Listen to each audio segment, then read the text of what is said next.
Hello everyone, আসসালামু আলাইকুম and welcome to my YouTube channel. বেগুনের এই রেসিপি একবার খেলে 3 দিন পর্যন্ত মুখে লেগে থাকবে এই স্বাদ। ফার্স্টে বেগুনগুলোকে কেটে নুন জলে ভিজিয়ে রাখতে হবে 2 থেকে 3 মিনিটের জন্য। তাহলে রান্নার সময় বেগুনে বেশি তেল টানবে না, আর যাদের অ্যালার্জি আছে তাদের অ্যালার্জিটা একটু কম হবে। 2 থেকে 3 মিনিট পর নর্মাল পানিতে আমি বেগুনটা আরেকবার ধুয়ে নিয়েছি। আর বেগুনগুলোকে এরকম একটু মোটা মোটা আর লম্বা করে কাটলে ভালো লাগবে খেতে। আলু এরকম লম্বা করে কেটেছিলাম, এটাও 2 থেকে 3 মিনিট নুন জলে ভিজিয়ে রেখেছিলাম। 2 থেকে 3 মিনিট পর ওই পানি থেকে তুলে আমি নর্মাল পানি দিয়ে আলুটাকে আরেকবার ভালো করে ধুয়ে নিয়েছি। আর এবার একটু তেল দিয়ে দিয়েছি কড়াইতে।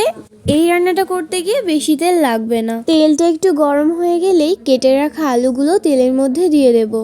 এবার হাই ফ্লেমে আলুটাকে ভালো করে ভেজে নিতে হবে।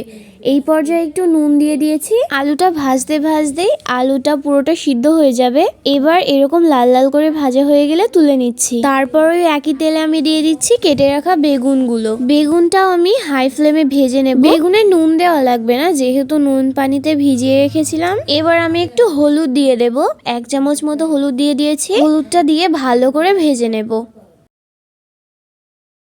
5 থেকে 10 মিনিট বেগুনটা ভাজতে ভাজতে এরকম লাল হয়ে যাবে। এই পর্যায়ে বেগুনটা হালকা একটু সিদ্ধ হয়ে যাবে। এবার তুলে নিচ্ছি। এবার যেই তেলটা ছিল ওই তেলের মধ্যে আর একটু তেল দিয়ে দিয়েছি। তারপর দিয়ে দিচ্ছি জিরে ও তেজপাতা। 2টো তেজপাতা দিয়েছি। এবার ভালো করে ভেজে নেব। তারপর দিয়ে দিচ্ছি আদা বাটা আর দিয়ে দিচ্ছি রসুন বাটা। এবার ভালো করে নাড়াচাড়া করে নেব। তারপর আমি একটু পেঁয়াজ বাটাও দিয়েছিলাম। এবার দিয়ে দিচ্ছি কাশ্মীরি রেড চিলি পাউডার। এবার একটু নাড়াচাড়া করার পর দিয়ে দিয়েছি পরিমাণ মতো নুন। আর তার সাথে দিয়ে দিয়েছি রেড চিলি পাউডার। তারপর কিছুক্ষণ নাড়াচাড়া করার পর দিয়ে দিচ্ছি জিরের গুঁড়ো, গরম মশলার গুঁড়ো। এবার ভালো করে মশলাটাকে কষিয়ে নেব। একটু নাড়াচাড়া করব যতক্ষণ না পর্যন্ত মশলাটার খুব সুন্দর একটা স্মেল বের হয়। এবার পানি দিয়ে দিচ্ছি মশলাটা কষানোর জন্য। মশলাটা কষানো হয়ে গেলে মশলা যখন একটা খুব সুন্দর স্মেল বের হবে তখন এর মধ্যে দিয়ে দিচ্ছি আমি কেটে রাখা 2টো টমেটো। এবার ভালো করে নাড়তে থাকবো। নাড়তে নাড়তে এক পর্যায়ে যখন টমেটোটা সিদ্ধ হয়ে যাবে, মানে টমেটো থেকেও খুবই সুন্দর একটা স্মেল বের হবে, সেই পর্যায়ে দিয়ে দেবো ভেজে রাখা আলুগুলো। আলুটা দিয়ে আমি ভালো করে নাড়তে থাকবো যতক্ষণ না পর্যন্ত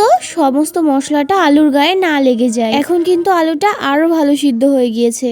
এবার ঝোলের জন্য আমি এখানে একটু পানি দিয়ে দিচ্ছি। একটু পানি দিয়ে দিয়েছি। এবার কিছুক্ষণ ফুটতে দেব।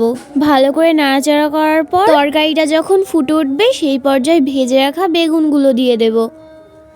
বেগুনটা দিয়ে হালকা হাতে নাড়বো। যেহেতু বেগুনটা ভাজা নরম হয়ে গিয়েছে সেহেতু হাত দিলে বেগুনটা ভেঙে যাবে, এই জন্য হালকা হাতে নাড়তে হবে। এবার দিয়ে দিচ্ছি গরম মশলা বাটা। এবার ভালো করে তরকারিটা নাড়াচাড়া করব। আমাদের ভিডিও ভালো লেগে থাকলে আমাদের চ্যানেলটাকে সাবস্ক্রাইব করে দেবেন আর পাশে থাকা বেল আইকন প্রেস করে দেবেন, যাতে করে আমাদের চ্যানেলে নতুন নতুন ভিডিও আপলোড হওয়ার সাথে সাথে আপনাদের কাছে পৌঁছে যায়। আর এবার আমাদের রেসিপি পুরোটাই রেডি। আজ এইটুকুই।